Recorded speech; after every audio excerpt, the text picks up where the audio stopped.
आलो सजनी मा मो कथा बुझबो चेष्टा कर ना लो आलो सखी सजनी सुनी पारछ ना लो हे मोर सखी सजनी तुम गेल हेराने हे मोर सखी सजनी भूलेराने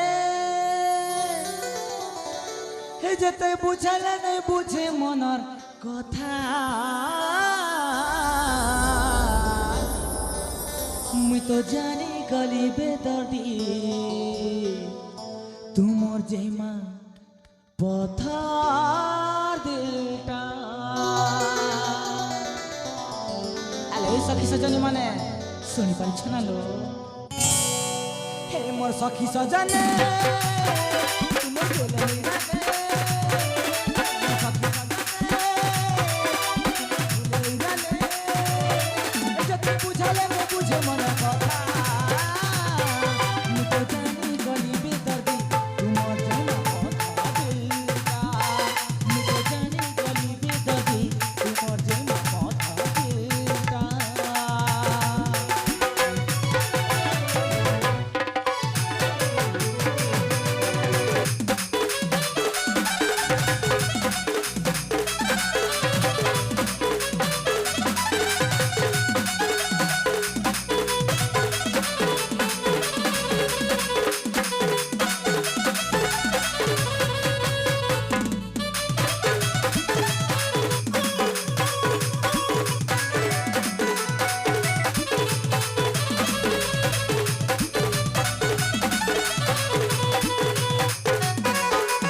एमती कर मत कष्ट दियो नीलो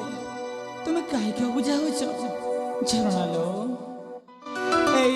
पवन गगन